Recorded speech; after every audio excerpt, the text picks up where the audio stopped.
me like a Hellcat.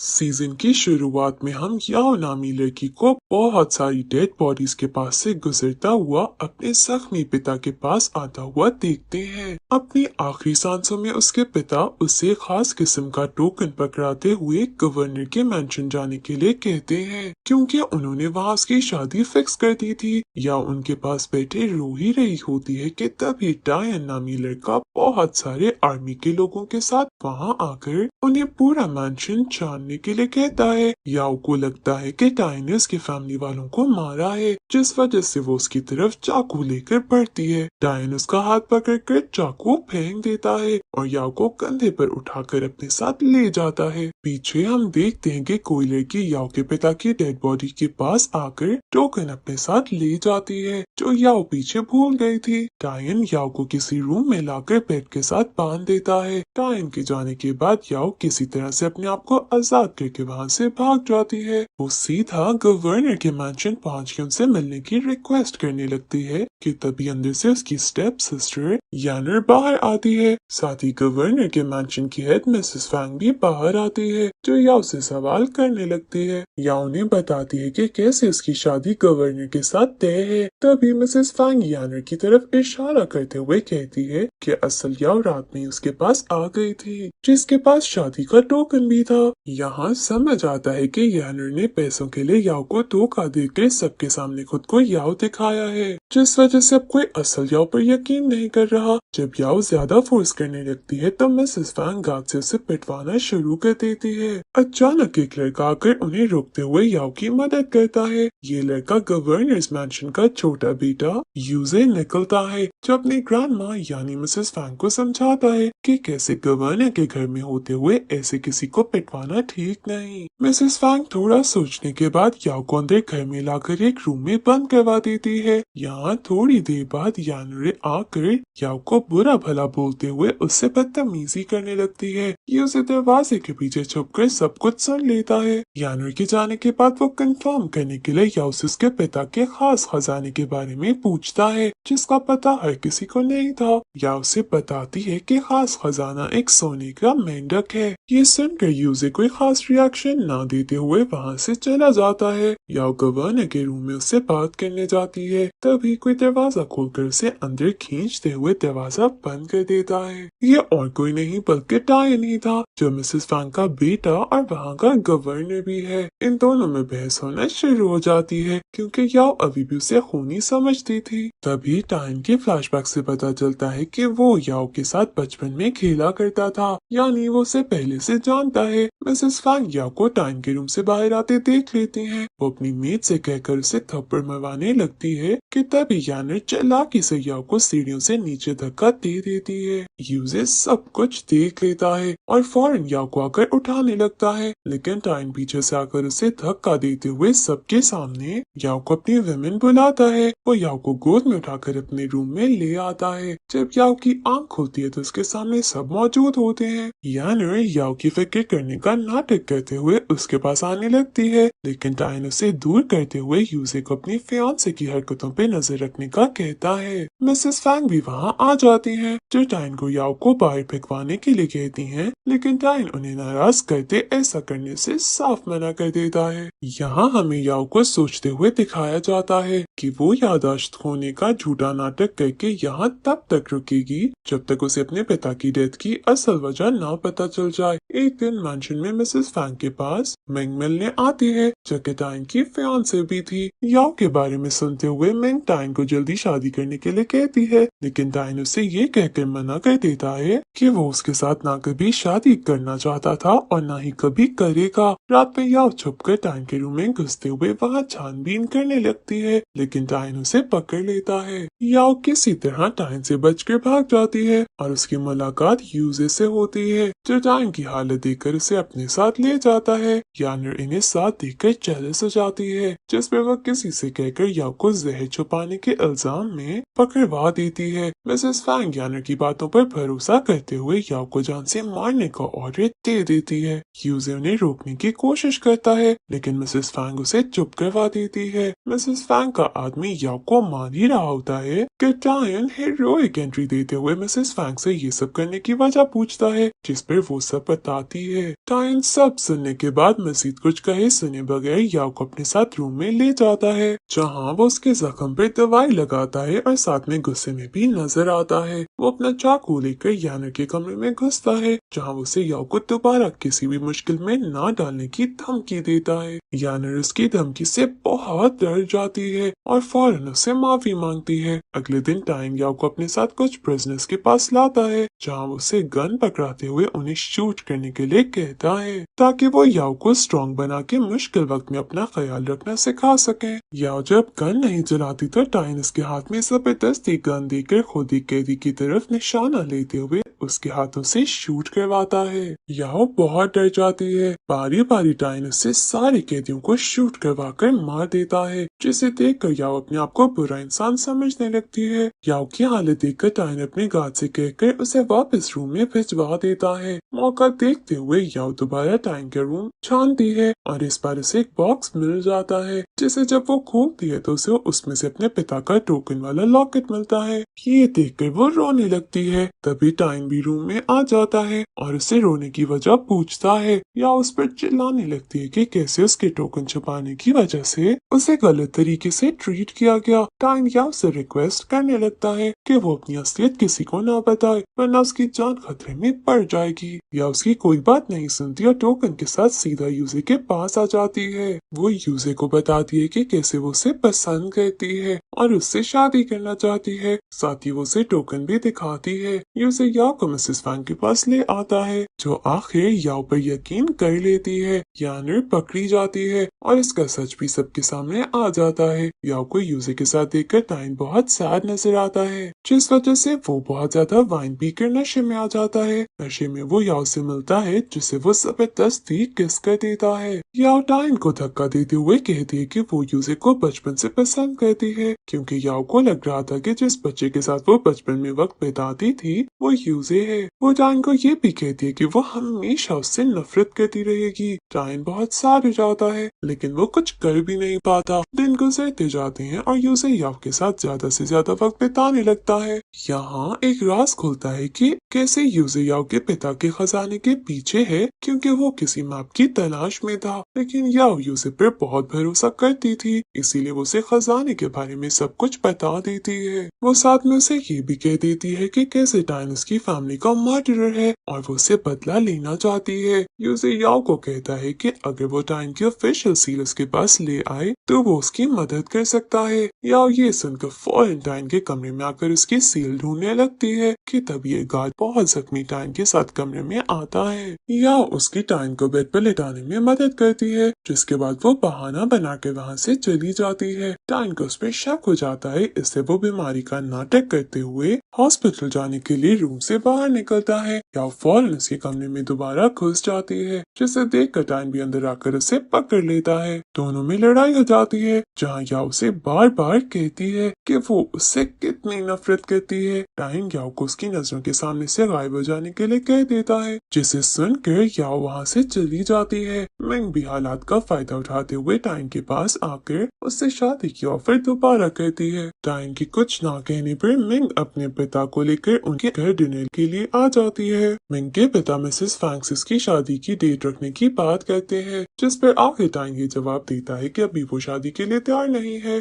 थोड़ी बहुत बातों के बाद ये लोग जाने लगते हैं, जिन्हें छोड़ने सब गेट तक आते हैं। तभी कुछ लोग इन पर गोलियां चलाते हुए हमला कर देते हैं। टायन फौरन याओ को अपने पीछे करते हुए चोरों पर शूट करना शुरू हो जाता है, जिस चक्कर में से खुद गोली लग जाती है। याओ फौरन टायन के गार्ड की मदद लेते हुए उसे रूम में ले आती है, जहाँ वो उसकी पूरी रात देखभाल करती है। सुबह जब टायन की आंख खुलती है तो वो याओ को उसका हाथ पकड़े हुए देख के मुस्कुराने लगता है। याओ की आंख खुल जाती है और वो फौरन वहाँ से जाने लगती है, लेकिन टायन उसे ये कहकर रोक देता है कि क्या उसे अभी भी लगता है कि उसके पिता को उसने मारा है। याओ जवाब में टायन को कहती है कि अगर उसने उसे सब सच बता दिया तो उस पर वो भरोसा करने लगेगी। ये सुनकर टायन कुछ कहने लगता है कि यूजे रूम में आ जाता है। यूजे याओ को वहाँ से बाहर ले आता है, जहाँ वो उसे डांटने लगता है कि कैसे अगर वो टायन के साथ अकेली पाई गई तो जल्द रूमर्स फैल जाएंगे। याओ यूजे से माफी मांगती है, जिसके बाद यूजे से किस करने की कोशिश करता है, लेकिन याओ पीछे हट जाती है। दूसरी तरफ टायन को ऑफिसर से बताता है उसे लगने वाली गोली की पहचान हो गई है, जो और किसी की नहीं बल्कि वैसी है जैसे यूजे के आर्मी वाले इस्तेमाल करते हैं। सीन कट हो जाता है, जिसके बाद टायन के पिता की डेथ एनिवर्सरी का दिन दिखाया जाता है, जहाँ टायन की मेमोरियल वाली जगह बैठा नजर आता है। याओ ऐसा देख के उसके पास आ जाती है और उसके पिता की डेथ की वजह पूछती है। टायन बताता है कि कैसे उनका गला दबाकर उन्हें मारा गया था, लेकिन कातिल अभी भी नहीं पकड़ा गया। ये सुनकर याओ से अपने पिता की डेथ का सच पूछती है, जिस पर टायन उसे बस उस पर भरोसा करने के लिए कहता है। यूजे उन्हें ऐसे साथ देखकर बहुत गुस्से में नजर आता है। टायन यूजे को अपने पास बुलाकर उसे आराम से बात करने की कोशिश करता है, जहाँ वो उसे सब सच बताने का मौका देता है,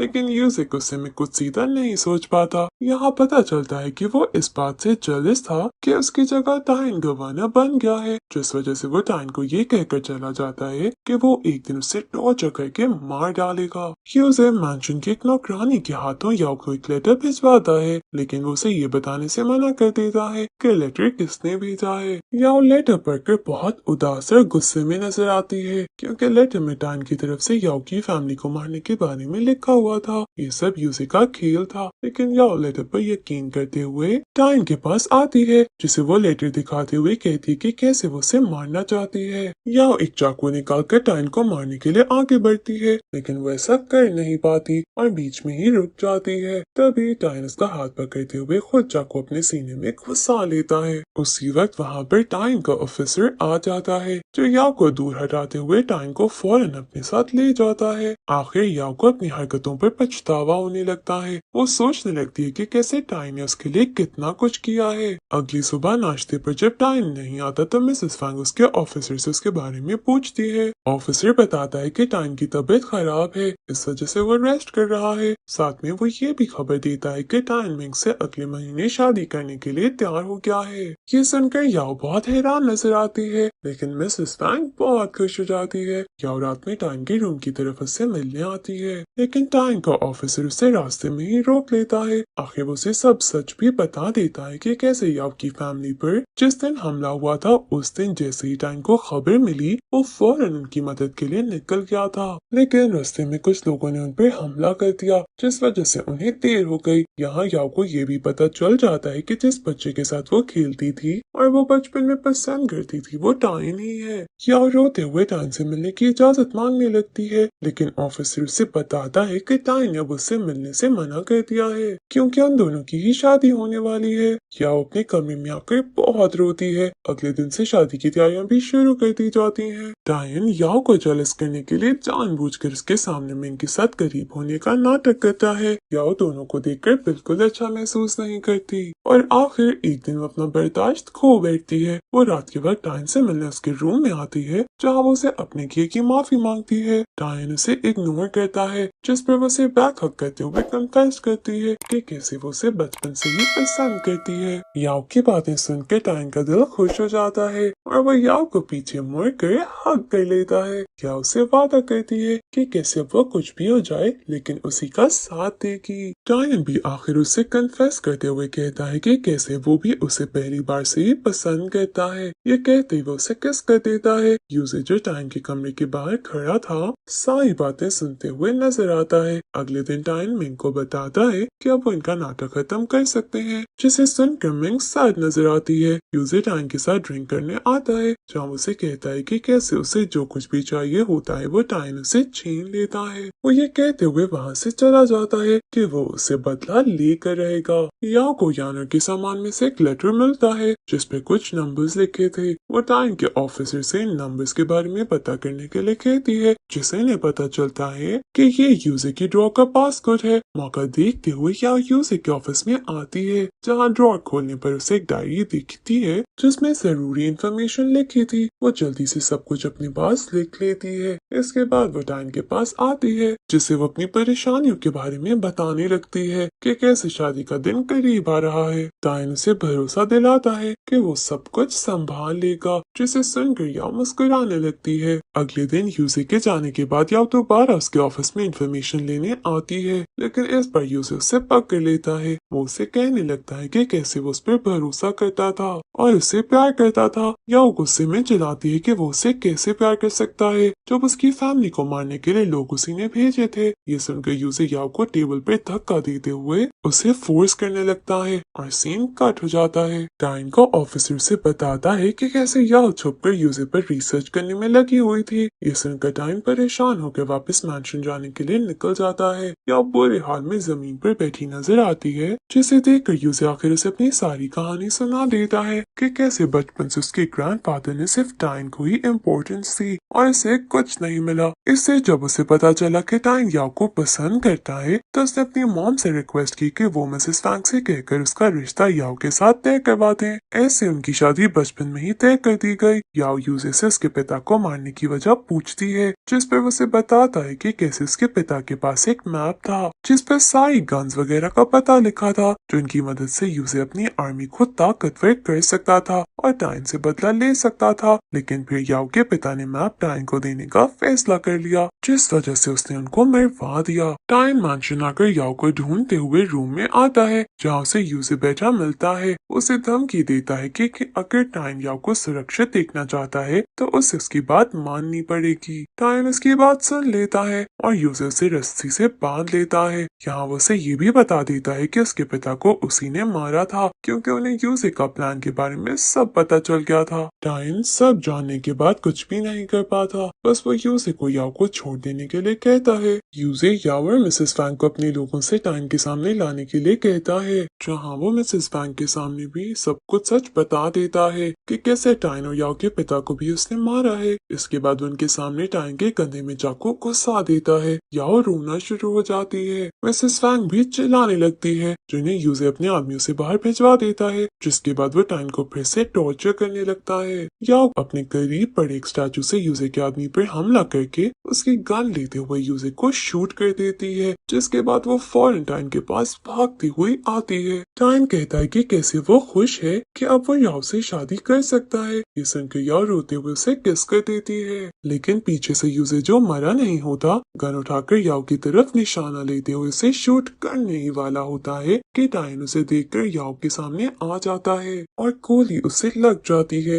याओ गुस्से में यूजे पर काफी दफा गन चलाती है, जिससे आखिर वो मर जाता है। इसके बाद वो रोते हुए टाइन के पास बैठती है, जो बहुत बुरे हाल में था। टाइन एक आखिरी बार अपने प्यार का इजहार करते हुए याओ को गन्स वाले मैप का पता बता देता है, जो उसने संभाल कर रखा था, जिसके बाद वो भी मर जाता है। 5 साल बाद का वक्त दिखाते हैं, जहाँ याओ अब गवर्नर बन चुकी है और सब कुछ जबरदस्त तरीके से संभाल रही है, लेकिन साथ ही टाइन की यादों में वो अफसोस में भी रहती है। एक दिन उसे अपने ऑफिस के बाहर नया यंग आर्मी ऑफिसर मिलता है, जो बिल्कुल टाइन की तरह दिखता था। उसे टाइन कहकर बुलाती है, लेकिन वो लड़का अपना इंट्रोडक्शन देते हुए बताता है कि उसका नाम यूचन है। याओ इमोशनल हो जाती है और ऐसे ये सीजन यहीं एंड हो जाता है। Thank you for watching.